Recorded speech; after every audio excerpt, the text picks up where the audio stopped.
नमस्कार। मैं आपके सामने आज दुख का अधिकार कक्षा 9 विषय हिंदी और लेखक हैं यशपाल। पाठ का नाम है दुख का अधिकार। किताब है स्पर्श भाग 1। इसके बारे में चर्चा करेंगे। इस कहानी का भाव हम बतलाएंगे। ये कहानी जो है दुख का अधिकार नाम से ही पता चलता है। लेखक हैं यशपाल, जिन्होंने व्यंग्य किया है। दुख का अधिकार एक व्यंग्यपूर्ण रचना है।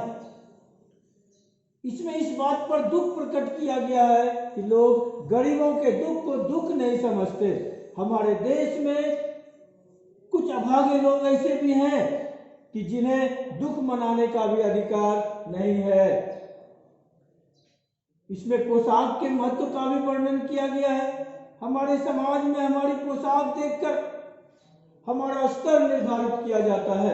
समाज में हमारी ऊंचाई नीचाई योग्यता आदि निर्धारित की जाती है।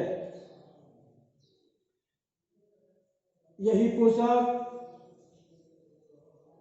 अधिकार और दर्जा हमें दिलाती है। कीमती पोशाक जो है अनेक बंद दरवाजों को खोल देती है। यहाँ पर भी लेखक अच्छे पोशाक पहने हुए थे, कीमती पोशाक पहने हुए थे, इसलिए वो बुढ़िया के दुख को जाकर पूछ नहीं पाए। क्योंकि यदि वो जाते पूछने के लिए तो समाज में उनकी बदनामी हो सकती थी, क्योंकि उन्होंने बहुत कीमती पोशाक पहना हुआ था। इस पाठ में एक बुढ़िया है, एक बेटा है, 21 साल का, नाम है भगवाना, एक पत्नी है और बच्चा, छोटा सा बच्चा। तो एक बार भगवाना खरबूजा तोड़ने के लिए शहर के पास ही 1.5 बीघा जमीन पर वो कचियारी करता है। कचियारी का मतलब होता है तरकारी लगाना। कचियारी करता है, सब्जी तोड़ के बाजार में बेचकर अपना परिवार का निर्वाह करता है। तो वो बेचारी बूढ़ी अम्मा थी। बेटा गया सवेरे सवेरे सब्जी तोड़ने के लिए, खरबूजे तोड़ने के लिए, और वहां जो है खेत में मेड़ का मतलब होता है, मेड़ जो होता है वो, जैसे ये खेत हुआ, ये खेत है और ये जो है ये इसको कहते हैं मेड़। और जब खेत करते हैं, सब्जी लगाते हैं, तो ये सब्जी लगाया तो ये इसको इसे मेड़ बनाया जाता है। तो यहाँ पर मेड़ के किनारे जो है एक सांप लेटा हुआ था। सब खरबूजा तोड़ते समय सांप के ऊपर भगवाना का पैर पड़ गया। सांप ने भगवाना को काट लिया और भगवाना मर गया। बुढ़िया गरीब थी, घर में पैसे नहीं थे, तो जो भी थोड़ा बहुत पैसा था, चावल आटा गेहूं ये सब था घर में, छन्नी ककना, ये सब छन्नी ककना का मतलब होता है मामूली सा गहना, छोटा मोटा गहना। जो भी घर में था वो इलाज कराने में, झाड़ फूक कराने में सब खत्म हो गया। उसके बाद जो थोड़ा बचा वो कफन खरीदने में खर्च हो गया। इस पर भी व्यंग्य किया है लेखक यशपाल जी ने कि इस समाज में आप यदि जिंदा है, गरीब है, तो नंगे रहिए, कोई कुछ करने वाला नहीं है, लेकिन मरने के बाद नया कपड़ा जरूरी होता है। इसमें इस पर भी व्यंग्य किया है। सब खत्म हो गया। पत्नी करोड़ों के बुरा हाल था, बुखार से तप रही थी, बच्चा भी भूख से बिलबिला रहा था। क्या करती बेचारी बुढ़िया? कोई कर्ज देने वाला नहीं था, क्योंकि कर्ज उसी को दिया जाता है जिसके पास पैसा होता है। यदि आपके पास पैसा नहीं है तो कोई आपको कर्ज नहीं देने वाला है। आपके पास पैसा है तभी आपको कोई कर्ज देगा। किसी ने कर्ज नहीं दिया। बुढ़िया के पास पैसे नहीं थे,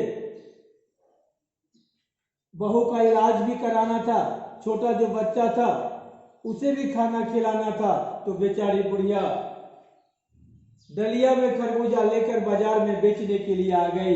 बेचने के लिए तो आ गई, लेकिन पुत्र वियोग से बेचारी बहुत दुखी थी। वह सिर झुकाए बैठी थी। लेखक उधर से जा रहे थे। लेखक को ने जानना चाहा, लेकिन पोशाक अच्छा पोशाक होने के कारण लेखक नहीं पूछ सका। बगल में दुकान वाले सब कोई थूक रहे थे, कोई गाली दे रहे थे, कोई कुछ कर रहे थे। कोई कह रहा था ये बेहया है, ये लोग जो है छोटे लोग हैं, सिर्फ पैसे को पहचानते हैं। बेटा को मरे अभी 2-3 दिन नहीं हुआ, सूतक है, और फिर ये खरबूजे बेचने के लिए आ गई है। इसके लिए धर्म ईमान सब कुछ जो है पैसा ही है।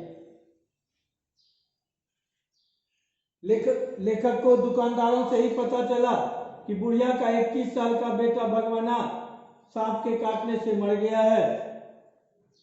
तब लेखक को याद आया उनके पड़ोस की एक घटना। लेखक के पड़ोस में एक बूढ़ी एक औरत थी, संभ्रांत महिला थी। संभ्रांत का मतलब होता है धनी। संभ्रांत महिला थी, उच्च वर्ग से संबंधित। संभ्रांत,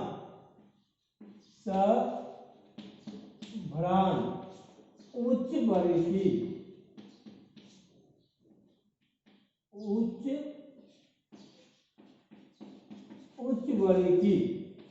उच्च वर्ग की महिला थी। 2.5 महीने तक वो बेहोश रही। पुत्र वियोग में मूर्छा आ जाती थी। 2 डॉक्टर नर्स आदि लगे हुए रहते थे। समाज के लोग भी आकर उससे हमेशा हाल चाल पूछा करते थे। तो ये लेखक को ये याद आया और लेखक ने तुलना किया कि पुत्र तो दोनों का मरा है, एक को दुख मनाने का अधिकार है और दूसरे को दुख मनाने का अधिकार नहीं है, क्योंकि वो गरीब है और पहली जो संभ्रांत है वो उच्च वर्ग की है, पैसे वाली है, इसलिए उसे दुख मनाने का अधिकार है। तो लेखक ने यही व्यंग किया है कि गरीब का कोई अधिकार नहीं होता, इतना तक कि वे दुख भी मना नहीं सकते। चाहे पुत्र भिखारी का मरे या राजा का, पुत्र का वियोग जो होता है वो माँ को, दोनों को एक ही समान होगा।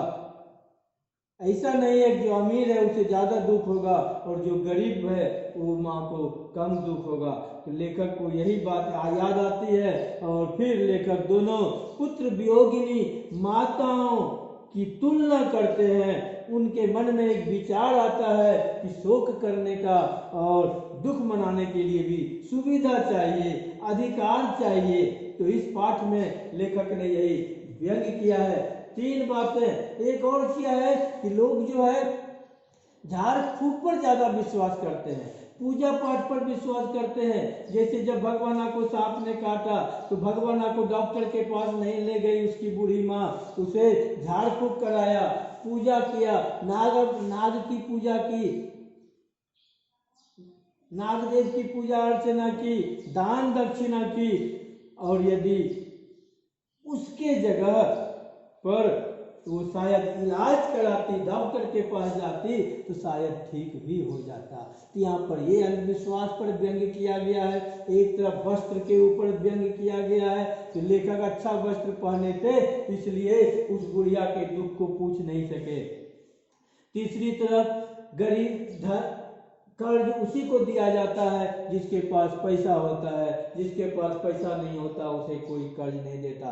चौथी जो दुख जो है वो भी गरीब अमीर का अलग अलग होता है। इस पर व्यंग किया है कि जो अमीर है उसे दुख मनाने के लिए सुविधा मिलती है, जो गरीब होता है उसे कोई सुविधा नहीं मिलता, उसे कोई अधिकार नहीं मिलता। इसलिए इस पाठ में लेखक ने समाज में फैले इस दुर्भावना की ओर ध्यान दिया है, सबका ध्यान आकर्षित किया है, क्योंकि पोशाक जो है मनुष्य को बांट देती है।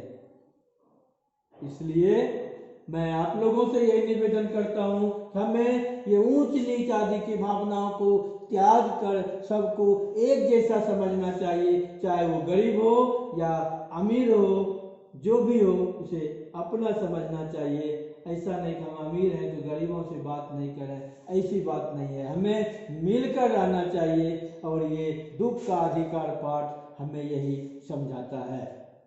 धन्यवाद।